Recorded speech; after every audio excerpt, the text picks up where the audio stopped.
All right, welcome back to another episode of the Paycheck to Daycheck podcast. This is episode number 12 and our shipping part 2 episode, where we are talking today about using UPS and FedEx to ship larger and heavier items. If you listened to the last episode, it was part 1 of shipping, and we mainly talked about using the postal service to ship, and it was a lot of information.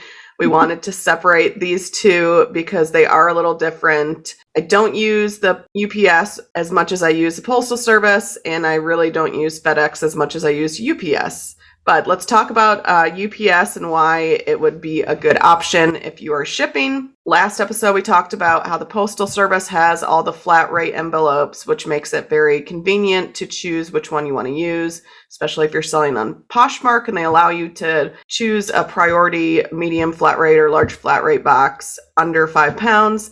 Then that's definitely the way to go. Now, how I do it is it really is on a case-to-case situation for me personally, especially on eBay. I know that anything that's going to be roughly over 2 pounds is probably going to most likely be too much via the Postal Service. So I'll always set that shipping for that particular item at standard shipping, with plans of looking between UPS Ground and FedEx Home Delivery. UPS Ground is good for us. We're in Arizona, so anytime we're shipping further away, UPS Ground is good for items over 2 pounds. We have to use our own boxes, although they do provide some free, like padded envelopes and boxes at UPS. We personally have never used them because we have so many boxes here that we get for free when order Amazon items, or our friends and family know that we ship out a lot of items and they always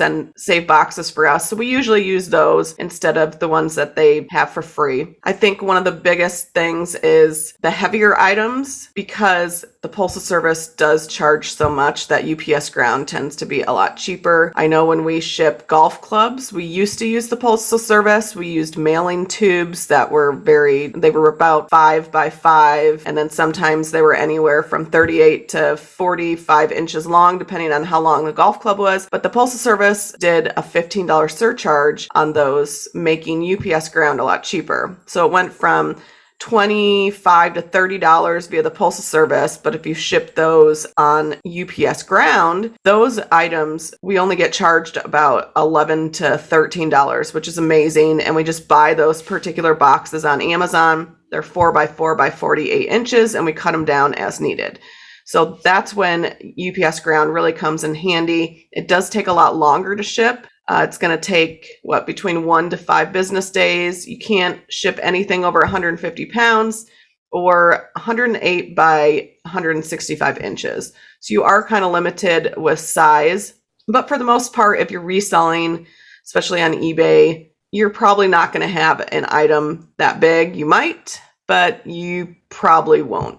What would you add for UPS Ground? When do you usually use it for your reselling business? Usually if I'm shipping, like you said, larger items, I do a lot of holiday items. So right now I'm looking for Halloween things and Christmas things. I mentioned on my Instagram stories this last week that I was going through my inventory upstairs. We're getting ready to move right now. So it's just kind of a good time to go back through everything and make sure everything is listed. And somehow I found these larger items, like these door greeters and blow molds, that I am 99% sure were listed at some point, but they're not on eBay anymore. So getting those relisted and ready for the holiday season. So those things, it's just like kind of an awkward shape, and they're a little bit heavier. They're tall, and they're not super wide, but it's just like a weird box shape. Usually those I end up sending UPS Ground, or sometimes we'll talk about this further on in the episode, but sometimes, depending on where it's going, FedEx Home Delivery is a good option for those too. But like heavier items, like you said, and like those more awkward boxed shape items, it's usually the best rate that I can find for them. Yeah, I know that's a good point with the holiday items. We had bought a bunch of Ray Dunn pumpkins that were ceramic pumpkins, and they were kind of a weird shape. where we would have to wrap them in bubble wrap and then pad the box down or put another box inside of another box. So it's really when you have to have really secure packaging like that, that's when it comes in handy. We have retro coolers that are, just like the beverage dispensers. Those are kind of an odd shape. So UPS ground works really good for those. Roller blades, because they're really, really heavy. Yeah. They're not that big, but they tend to be very heavy. So sometimes some sporting goods work better via UPS ground or FedEx home delivery. Just kind of items like that where I feel like the postal service, they kind of want you to use like those flat rate boxes or envelopes because they're a specific size, and it just allows them to think about storing. Like if you have all those kind of odd shaped boxes, like I'm sure when you're a shipping company, it makes it a little bit more difficult versus if everything's more uniform. That's probably what they're going for, I would imagine. Yeah. If I were a shipping carrier, I'd be like, yeah, you use this size box or this size box, and then they can stack them better. Especially if we do the post office pickup, they don't have that much room in the trucks that they're driving around to deliver mail. So if you're using some of the smaller packages or shipping clothes and poly mailers, are not that big, and they can take those smaller items versus I feel like UPS ground, FedEx home delivery, those are for, like we said, the larger items. Exactly. There are other delivery options. We've never used them, but you can do like second day air, next day air. It is a lot more expensive that way, but you might have, if you set up your eBay listing for calculated shipping, which I recommended last episode, if you are new to shipping on any platform, it might be good if it offers calculated shipping. And what that is you're pre-putting in the weight and the dimensions of the item, and you're choosing that wherever that buyer lives in the United States, they will automatically calculate how much that's going to cost. So if you were going to do that, then you could add second day or next day air and leave it up to the buyer. If they want to pay extra for that service, let them go ahead. For our reselling business, we offer free standard shipping on the larger items, meaning we calculate that into the price of the item. So if we're selling that cooler for $45, we know that we're probably going to pay around $15 for shipping, but that's going to be built in and it's offered as free shipping. So that's something to think about as well. If you are new to reselling and you're going to have the heavier items, that the calculated shipping is a really good way to go. Now, you can't ship everything. There are prohibited items, just like with the Postal Service. I'm not going to go through all those because they're kind of odd items. I mean, that would be like fireworks, kind of common sense, like fireworks, alcohol, things like that. You are unable to ship certain ways, and that's just something to look at and make sure that the items that you are selling are items that you can ship. I feel like most of the items, that you can't ship are probably items that eBay also prohibits. But I just wanted to add a note really quick about the UPS second day air and the 3-day select. Using that or giving the option to the buyer to be able to select those, faster shipping times, that could benefit you if you have an item that is, really popular, or there's like kind of a time limit on that. If like I mentioned before, there's a holiday coming up, the closer you get to those holidays and people want to decorate, or, if it's a good gift item, stuff like that, it might be something to consider adding to your listing if someone's going to want that item, faster than regular shipping, standard shipping times. Yeah, and you always get tracking with the UPS ground, which is good. I don't have any issues with them. Everything that I ship gets there in time. I've never had a problem. I've never had, knock on wood, of course, now that I said that, but so far, so good. I am really pleased with their service. And sometimes you'll pay a little bit more for UPS versus like the Postal Service Parcel Select, which that's kind of their ground service. And I mentioned that last episode. They'll take packages that are a little heavier,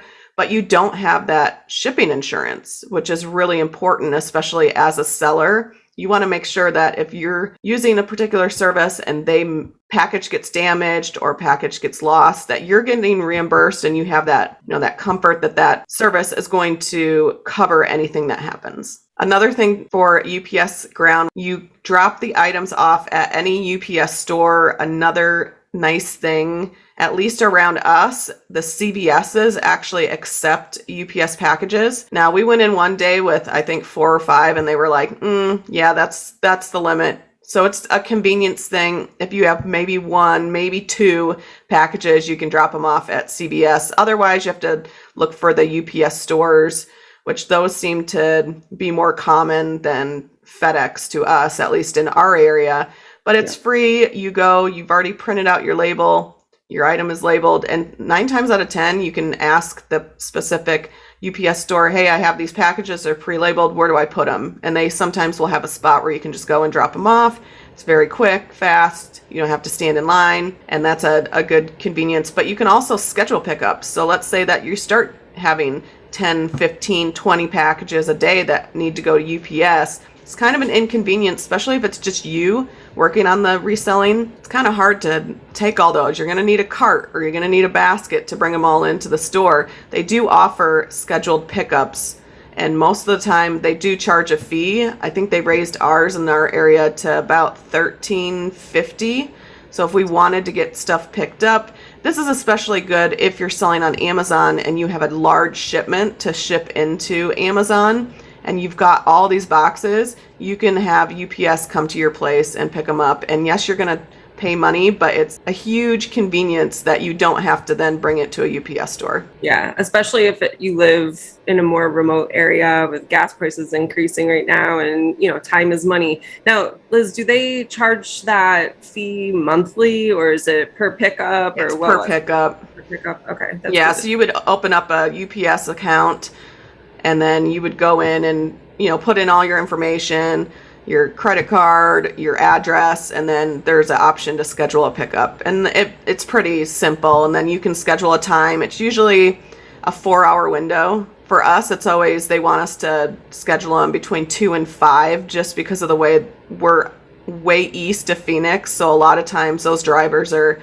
out here later in the day. So that's usually when we would get ours scheduled to pick up. But we haven't had to do that because we ship other ways now, other than UPS when it comes to Amazon. All right, let's talk about FedEx. So we covered everything about UPS. So we're going to switch gears and talk about FedEx for a little while here. I use this option probably a little bit more often than UPS. It just seems to work out to be slightly cheaper and sometimes faster shipping times. But I think that's just based on where I am in New York and where the packages usually tend to go. The option that I use most often is the FedEx home delivery option. And when you're using this on eBay and you hit, like the arrow on your shipping page to, expand all the options, it's usually a little bit further down the page for me if it's showing up. So it's not always going to show up as an option. They won't let you ship using FedEx home delivery for a PO box address. And we were just discussing this before we started recording, and I don't believe every time I've gone to use it, it's been a PO box that it doesn't show up as an option for. Like, I feel like maybe the more remote locations, it might not be an option as well. But it says very specifically on their website, we looked at it, we checked before we started recording, any residential area, as long as it's not like a business. Maybe for some reason, some of these addresses are business addresses. I don't know. But anyway, so it's a good option. It's for items that are 150 pounds or less. Again, like Liz said, you can use the FedEx website to schedule a pickup for these as well, or drop them off at a Walgreens location. Again, probably not a good idea to drop off 5, 10, 15 FedEx packages there. They might not love that, but if you have 1 or 2 or 3, that shouldn't be an issue. I've definitely done that before, and they're fine with it. With FedEx home delivery, we don't see it very often being the cheapest option. I don't know if it's because of where we're at in Arizona and where we're shipping to, but 9 times out of 10, it's going to be UPS ground for us versus the FedEx home delivery. I do know that if it is a PO box, like those options won't even show up. Like, we have to do priority, which is why we do standard shipping and have those options as just UPS and FedEx. Yeah, for sure. The other options as far as FedEx goes, just kind of similar to UPS, there's a FedEx 2-day and an overnight option. Again, like Liz mentioned before, these options are going to be more expensive, but it's good to have them, in your back pocket. Again, if you do calculated shipping, it might be something to consider adding those options to your listing so the buyers can select them if they need the item faster. And we had mentioned in an episode, we talked about reselling supplies, that when you are getting heavier items, it's really nice to have a larger scale other than the smaller ones with like the little reader that are going to be good for any items that are under a pound that you need to know the ounces. Having a larger scale, even though they're a lot more expensive, it's just nice to have if you do have those larger items, because you always want to make sure with any shipping that you are putting in the right weight and dimension. And I had somebody on Twitter ask me, well, what happens if I ship an item at 5 pounds and then the post office discovers it's 6 pounds? Tell them what happens, Liz.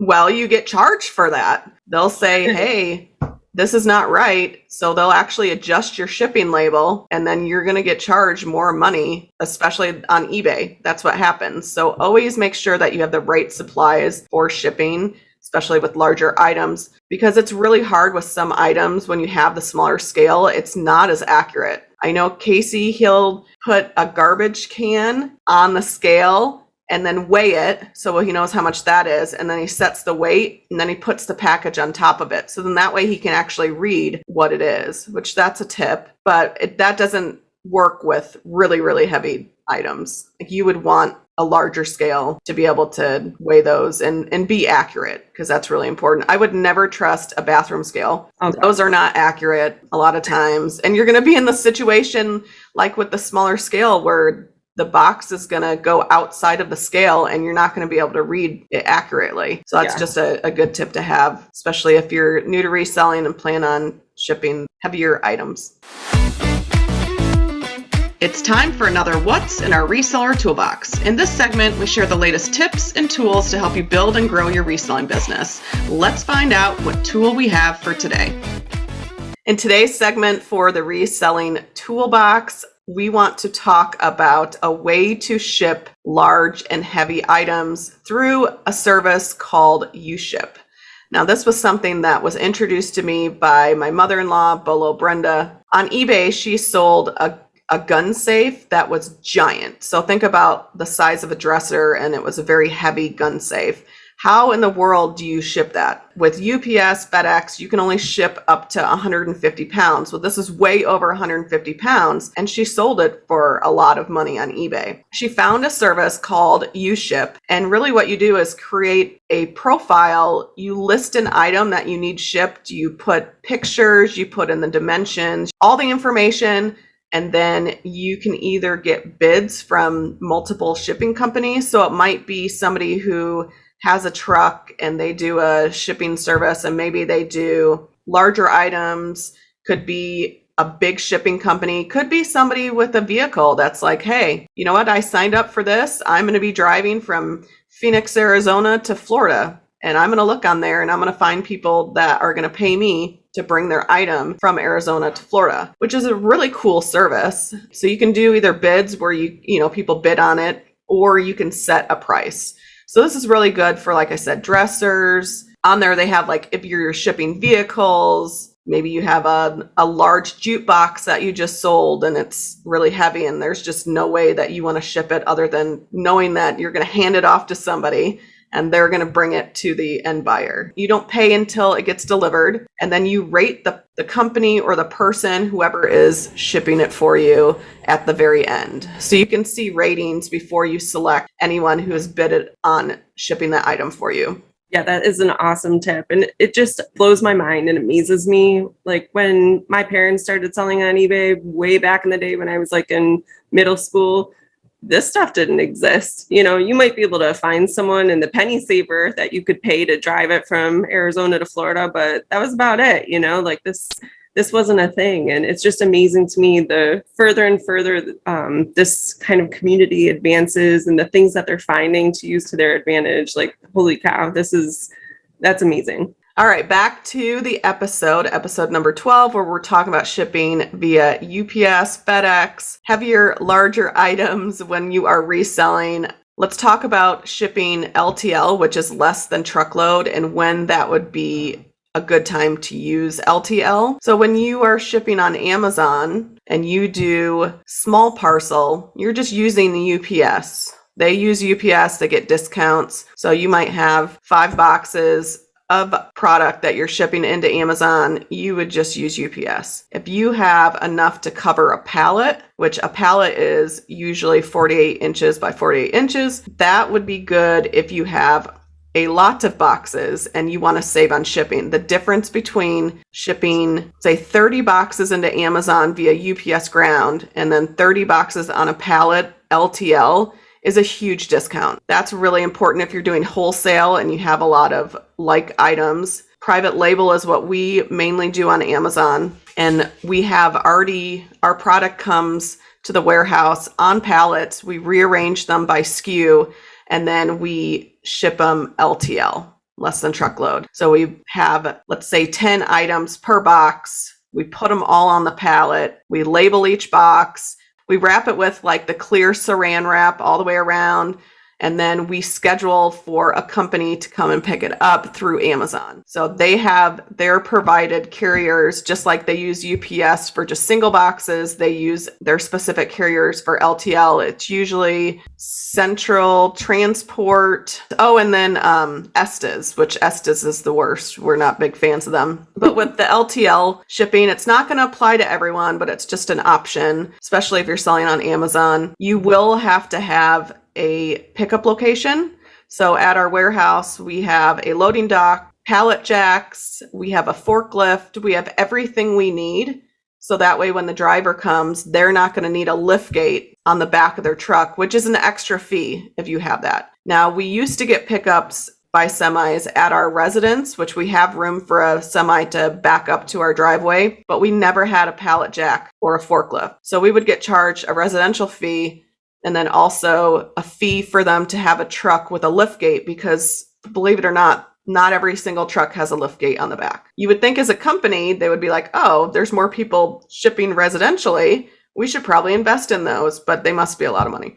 So that's just another way that you can ship larger items. Now, if you do, like I mentioned in the segment with Uship, if you are shipping, let's say, the jukebox and it's giant, maybe shipping it on a pallet would be better for you. And so those are just other options for larger items. I know it's not going to always apply to everyone, but those are just some things to be knowledgeable about, that there are options, especially if you're going out to an estate sale and you see something that is worth a lot of money, but you're like, how in the world am I going to ship this? That there are options out there for you to ship the larger items. That's honestly where you make a lot more money. There's a higher value in those items versus, a clothing item that you might only profit $15, $20. Well, these items you might buy for $100 and sell for over $1,000. Yeah, this will definitely give you the options to open up the items that you're sourcing. If you're getting used to shipping other items and you want to expand your inventory and step into some of those larger items with the bigger profits, this is definitely a good place to start. That wraps up episode 12. And we talked about using UPS and FedEx to ship heavier and larger items. We hope you guys got a lot of information, useful information out of these 2 shipping segments that we did. Thanks again, everyone, for listening. Keep working towards that Daycheck, and we'll catch you on the next episode. All right, guys, that's a wrap on today's episode. Thank you so much for listening to the Paycheck to Daycheck Reselling Podcast. Anything we mentioned in this episode will be linked down below in the show notes or description down below. Be sure to share this episode with anyone you think it will help and follow us on social media at P2D Podcast. Thanks again for listening. Keep working towards that Daycheck.